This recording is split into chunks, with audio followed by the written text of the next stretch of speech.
কেমন ভালোবাসে নবী আমার খাদিজা,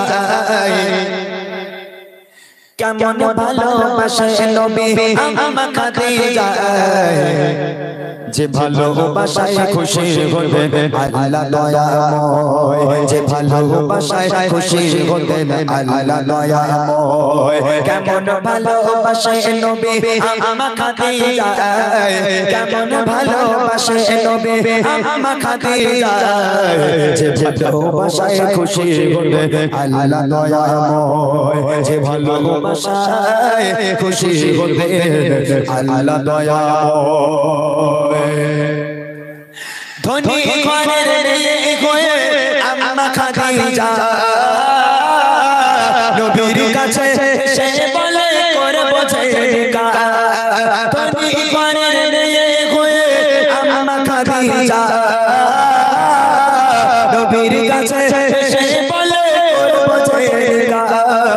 নবী বলে ও খাদিজা কেন চাও আমায়, নবী বলে ও খাদিজা কেন চাও আমায়, রতনকে রতনে চেনে অন্য কেহ নয়, ওগো রতনকে রতনে চেনে অন্য কেহ নয়। কেমন ভালোবাসে নবী আমার খাদিজা, কেমন ভালোবাসে নবী আমার খাদিজা, যে ভালোবাসায় খুশি হলেন আল্লাহ দয়াময়, যে ভালোবাসায় খুশি হলেন আল্লাহ দয়াময়। নবী পাক দিনের দাওয়াত দিতে গেলেন, রাত অনেক রাত হয়ে গেল, রাত প্রায় 12টা 1টা 2টো এরকম হবে। আল্লাহ রসুল বাড়িতে এলো, দিনের দাওয়াত দিয়ে বাড়িতে এলো। আম্মাজান খাদিজা ঘরে শুয়ে আছে, আল্লাহ রসুল বাড়িতে এলো, এসে একবার শুধু একবার এরকম টোকা মারলো দরজায়, শুধু একবার এরকম টোকা মেরেছে। কোনদিন আল্লাহ রসুল ঘরেতে এসে এইরকম দুবার টোকা মারতে হয়নি, একবার টোকা মারার সাথে সাথে দরজা খুলে যায়।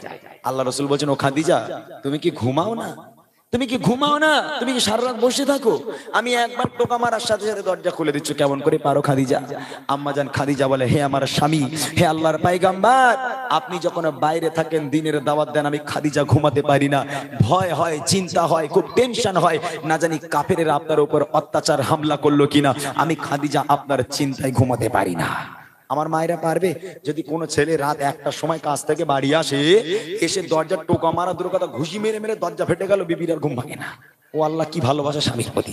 কবি লিখছে দেখেন, দিনের দাওয়াত দিতে নবী যায় গো তারে গারে, অপেক্ষাতে বসে থাকে নিজের ঘরে। দিনের দাওয়াত দিতে নবী যায় গো তারে গারে, অপেক্ষাতে বসে থাকে নিজের ঘরে। দরজা টোকা দেবার সাথে দরজা খুলে যায়, দরজা টোকা দেবার সাথে দরজা খুলে যায়।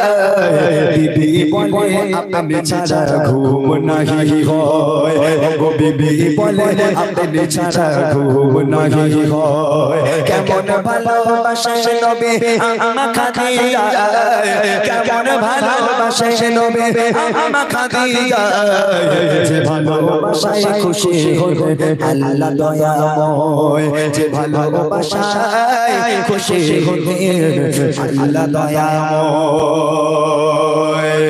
এইবার দেখেন, একদিন বাড়ি এলো আল্লাহ রসুল, এসে দরজা নক করেছে, দরজাটা খুলে গেল, খুলে আম্মাজান খাদিজার সামনে দাঁড়িয়ে আছে। আল্লাহ রসুল দেখছেন খাদিজার জামাটা এমন ভাবে ছিঁড়ে গেছে, এমন অবস্থায় ছেঁড়া, ও জামা সেলাই করাও যাবে না, তাবলি মারাও যাবে না। আল্লাহ রসুল এই দৃশ্য দেখে নিজেকে ধরে রাখতে পারলো না, হাউ হাউ করে কেঁদে ফেললো। আম্মাজান খাদিজাকে জড়িয়ে ধরেছে, ও খাদিজা আমি তোমাকে ভালো রাখতে পারলাম না, তোমার আব্বা জানের কত সয় সম্পত্তি, তোমরা কত বড় লোক, তোমাদের কত সোনা দানা, সব সোনা দানা তুমি আমার জন্য দিনের পথে তুমি কোরবানি করে দিলে। খাদিজা আজকে তোমার অবস্থা দেখো, এমন ভাবে তোমার জামাটা ছেঁড়া যে আমি নবী তোমার জামাটাকে সেলাই করে দিতে পারবো না, আর তাবলিও মারা যাবে না ওই জামায়। ও খাদিজা আমি তোমাকে ভালো রাখতে পারলাম না। আম্মাজান খাদিজা কাঁদতে কাঁদতে বলেছিল, হে আমার স্বামী, আমি আপনার কাছে কোনোদিন কষ্ট পাইনি, আমি আপনার কাছে আলহামদুলিল্লাহ খুব ভালো আছি, তবে আমার তিনটে আবদার, ভালো করে শোনেন, আমার তিনটে আবদার আপনাকে রাখতে হবে, রাখবেন? আল্লাহ রাসূল বলেছেন, বলো খাদিজা কি আবদার? প্রথম নম্বর আবদার, আমি খাদিজা যখন ইন্তেকাল হয়ে যাব, দোকান থেকে কাফন কিনে আমাকে পরালে হবে না, আপনার এই পিরহান, আপনার এই জুব্বা মুবারক আমাকে কাফন করতে হবে।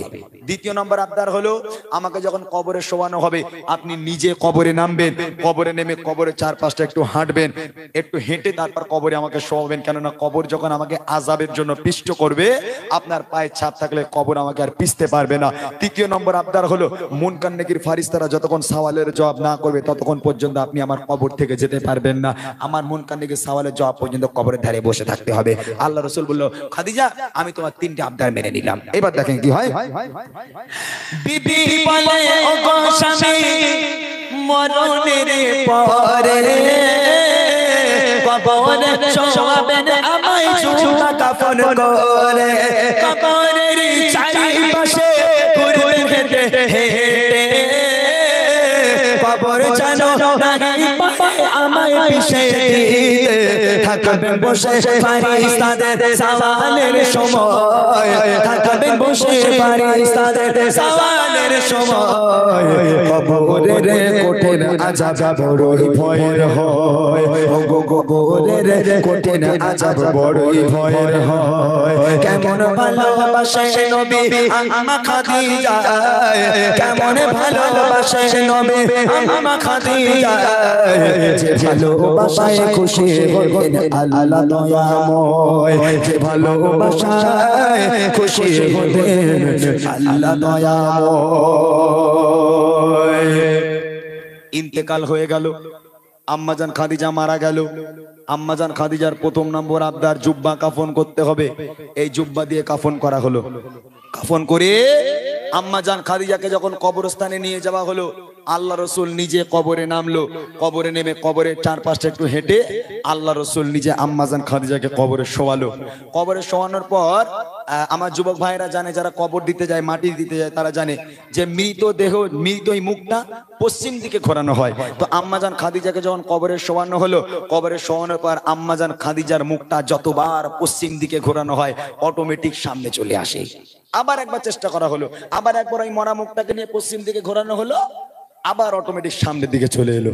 এইরকম করে তিনবার যখন আম্মাজান খাদিজার এই মুখটাকে নিয়ে পশ্চিম দিকে ঘোরানো হচ্ছে, পশ্চিম দিকে ঘোরে না, তখন আল্লাহ পাক, আল্লাহ তাআলা ওহী পাঠালো, এ আমার হাবিব, এ আমার বন্ধু, আপনি চিন্তা করবেন না, আপনি পেরেশান হবেন না।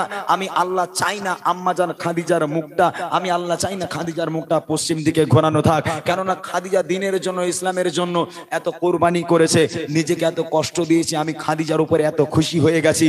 আমি আল্লাহ চাই খাদিজার মুখটা সামনাসামনি হয়ে থাক, যাতে করে আমি আল্লাহ আরশে মুআল্লায় বসে বসে আমার খাদিজাকে আমি প্রতিনিয়ত দেখতে পারি। একবার জোরে বলুন না সুবহানাল্লাহ।